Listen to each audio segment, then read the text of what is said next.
दो बहुओं वाली सास। सरस्वती के दो बेटे हैं। बड़े बेटे राम की शादी रज्जू से हुई है और छोटे बेटे श्याम के लिए लड़की देखने का सिलसिला जारी है। एक दिन रज्जू की माँ का फोन आता है और उसकी सास फोन उठाती है। हेलो, कौन बोल रहा है? दूसरी तरफ फोन पर रज्जू की माँ लीलावती बोलती है। हेलो समधन जी, मैं लीलावती बोल रही हूँ, रज्जू की माँ। अरे नमस्कार समधन जी, कैसी हो? बहुत दिनों के बाद याद किया आज। यहाँ पर तो सब कुछ ठीक है, बस मेरी तबीयत थोड़ी खराब है। अगर बुरा न मानो तो एक बात बोलूं? अरे कैसी बात कर दी आपने समधन जी, आपकी बात का बुरा क्यों मानना, बोलिए बोलिए। मेरी कुछ दिन से तबीयत ठीक नहीं है और यहाँ पर मेरी देखभाल करने वाला कोई नहीं। क्या आप रज्जू को कुछ दिन के लिए मेरे पास भेज सकती हैं? ठीक है, हम रविवार को रज्जू को छोड़ जाएंगे। इतना कहकर सरस्वती फोन काट देती है और अपनी बहू को आवाज लगाती है। रज्जू, ओ रज्जू, जल्दी यहाँ आना तो। क्या हुआ माँ जी, कुछ चाहिए था क्या? अरे नहीं, कुछ नहीं चाहिए।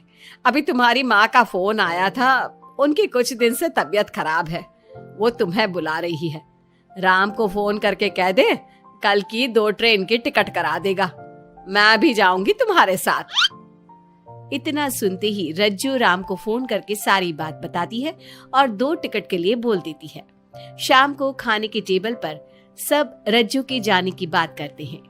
तब रज्जू का देवर श्याम कहता है, भाभी आज बहुत खुश लग रही हो, मायके जाने की इतनी खुशी, उफ।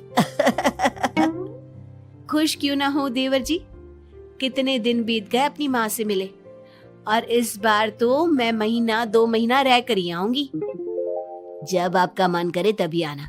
अच्छा एक बात तो बताओ, वहां से क्या लाओगी मेरे लिए? देवर जी, कहो तो देवरानी ले आओ। वैसे भी सभी घर वाले चाहते हैं कि आपकी जल्दी से शादी हो जाए। श्याम शर्मा जाता है और चुप हो जाता है। इतने में राम कहता है, रज्जू, तुमने जाने की सारी तैयारी तो कर ली है ना? कपड़े तो रख लिए ना? थोड़े गर्म कपड़े भी रख लेना, वहां ठंड होगी, और जल्दी आने की कोशिश करना। ठीक है, मैं जल्दी आने की कोशिश करूंगी बस। अगली सुबह दोनों जाने की तैयारी करने लगी। राम उन्हें स्टेशन छोड़कर घर वापस आता है। कुछ घंटों बाद रज्जू और सरस्वती गांव पहुंच जाते हैं। रज्जू अपनी माँ को देखकर बहुत खुश होती है। माँ, आप अपना बिल्कुल भी ध्यान नहीं रखती, कितनी कमजोर हो गई हैं आप। अब बेटा क्या ध्यान रखूं, उम्र भी तो हो गई है, ये बीमारियां तो लगी रहेगी। बहन जी आइए आइए बैठिए, मुझे बहुत अच्छा लगा कि आप भी यहाँ आई। अगले दिन सरस्वती अपने घर वापस जाने लगती है तो लीलावती से कहती है, बहन जी ध्यान रखना आप अपना, आपकी तबीयत ठीक हो जाए तो आप भी रज्जू के साथ आ जाना, रज्जू के बिना तो घर सूना सूना लगेगा। अब सरस्वती अपने घर आ गई और घर की सारी जिम्मेदारी भी उस पर आ गई। एक दिन वो कपड़े धोकर छत पर सुखाने जाती है। बाल्टी में से टपकता पानी सीढ़ियों को गीला कर देता है और नीचे उतरते समय रज्जू की सास यानी कि सरस्वती देवी का पैर फिसल जाता है और वो गिर जाती है। ओह, अरे मेरी माँ मर गई, मेरा पैर तो गया। लेकिन घर में कोई नहीं था। सरस्वती जैसे तैसे अपने आप को संभालती जाकर कुर्सी पर बैठती है। वो अपनी बहू के बारे में सोचती है, अगर रज्जू होती तो मुझे संभाल लेती और घर भी संभाल लेती। अब घर के काम कौन करेगा? मैं डॉक्टर के पास कैसे जाऊं? बहुत दर्द हो रहा है। जब राम और श्याम घर आते हैं तो अपनी माँ की ऐसी हालत देखकर वो जल्दी से डॉक्टर को बुलाते हैं। डॉक्टर सरस्वती के पैर पर पट्टी बांधता है और उसे आराम करने की सलाह देता है। राम कहता है, माँ आप बस आराम करो, मैं रज्जू को खबर कर देता हूँ, वो कल ही यहाँ आ जाएगी। अरे रहने देना बेटा, उसकी माँ की तबीयत ठीक नहीं है, कुछ दिन में वो खुद ही आ जाएगी, उसे परेशान मत कर। माँ अब हमें श्याम की भी शादी कर देनी चाहिए, कभी घर में कोई ऐसी परेशानी आती है तो कोई तो होगा घर संभालने वाला। आप और रज्जू की घर के कामकाज में मदद भी हो जाएगी। कुछ समय बाद श्याम की शादी सीमा से हो गई, लेकिन सीमा ने तो आते ही घर में क्लेश शुरू कर दिया। वो छोटी छोटी बातों पर लड़ती और उसे देखकर रज्जू का भी बर्ताव बदल गया। एक दिन सीमा सुबह उठने में लेट हो गई और रज्जू ने नाश्ता बना दिया। सभी अपने अपने काम पर चले गए। जैसे ही सीमा अपने कमरे से आई तो रज्जू ने कहा, तुम साफ सफाई कर लो, मैं कपड़े धोने जा रही हूँ, जल्दी काम हो जाएगा। रज्जू की बात सुनते ही सीमा आग बबूला हो गई और कहने लगी, आज मैं उठने में लेट क्या हो गई? आप मुझ पर हुक्म चलाने लगी। मुझसे कोई इस तरह से बात करी है मुझे बिल्कुल भी पसंद नहीं है। अरे सीमा, ये किस तरह की बात कर रही हो तुम मुझसे? मैंने कोई हुक्म नहीं दिया तुम्हें, मैं तो बस काम को जल्दी खत्म करने की बात कर रही हूँ। उन दोनों की नोक झोंक सुनकर सरस्वती बाहर आ जाती है और दोनों को समझाती है। शाम को सब एक साथ खाना खाने लगे, लेकिन खाने के बाद जब सब अपने कमरे में चले जाते हैं और खाने की टेबल पर थाली यूं ही छोड़ देते हैं, सरस्वती को ये देखकर बहुत गुस्सा आता है। वो दोनों बहुओं को बुलाकर कहती है, तुम सब खाना खाकर चले गए, अब ये बर्तन कौन उठाकर रखेगा? मेरे लिए छोड़कर गई हो सारा काम। तुम दोनों को शर्म नहीं आती? अब दोनों बहुएं एक दूसरे के ऊपर बात टालते हुए फिर लड़ने लगी। ये देख सरस्वती परेशान हो गई। उसने दोनों को डांटा और उन्हें अपने कमरे में भेज दिया। सरस्वती ने जूठे बर्तन धोए। कुछ दिन इसी तरह चलता रहा। अब दोनों सास की नजरों में एक दूसरे को गिराने में लग गई। माँ जी, जब भाभी फोन पर बात कर रही थी ना, तो कह रही थी मैं अपने मायके चली जाऊंगी तो देखते हैं कि कौन काम करता है। और ये हम सबकी बुराई कर रही थी वो। बहू, किसी की बात चुपके से सुनना गलत है ना। तुम आज के बाद ऐसा मत करना। अब तुम जाओ, मैं रज्जू को समझा दूंगी। सरस्वती ने रज्जू से बात करके उसे समझा दिया, लेकिन रज्जू को अपनी देवरानी पर बहुत गुस्सा आया।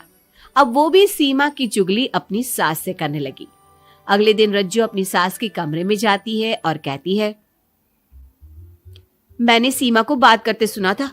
वो देवर जी से कह रही थी कि अगर हम लोग अलग कहीं रहे तो हम ज्यादा खुश रहेंगे, रोज रोज की लड़ाइयों से भी बचेंगे।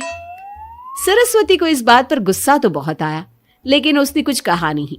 जब दोनों बहुओं को लगा कि सरस्वती उनकी बातों में नहीं आने वाली, तो उन्होंने रिश्तेदारों और पड़ोसियों से एक दूसरे की चुगली करना शुरू कर दिया।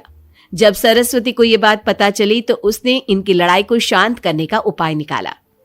रज्जो, सीमा, यहां आओ दोनों। दोनों अपनी सास के पास आती हैं। कल मैं घर में हवन करवा रही हूं, तुम पड़ोसियों और रिश्तेदारों को आने के लिए कह दो और हवन की सारी तैयारी कर लो। हवन का दिन आ गया। पंडित जी रामायण का पाठ करने लगे। माता सीता से महान कोई पत्नी नहीं, उन्होंने अपने पति के लिए सारे राजपाट सुख सुविधाएं त्याग दी। अगर कोई पत्नी अपने पति को परिवार से अलग होने को कहती है तो वो पाप की भागीदार होती है, और बेटों को भी मां से अलग नहीं होना चाहिए। सीमा पंडित जी की बात बहुत ध्यान से सुन रही थी और उनकी हाँ में हाँ मिला रही थी। ऐसे ही रामायण का पाठ अंतिम सीमा पर आ गया, जिसमें विभीषण के बारे में बताया गया था। अगर विभीषण अपने भाई का भेद न देता तो रावण का विनाश नामुमकिन था। पूजा खत्म होते ही सीमा बोल पड़ी, तभी तो मैं कहती हूँ परिवार में आपसी प्रेम होना बहुत जरूरी है, लेकिन मेरी सुनता कौन है इस घर में? आपसी प्रेम की बात कौन कर रहा है, जिसने घर में आती ही लड़ाइयां शुरू करवा दी। दोनों में फिर से नोक झोंक शुरू हो गई।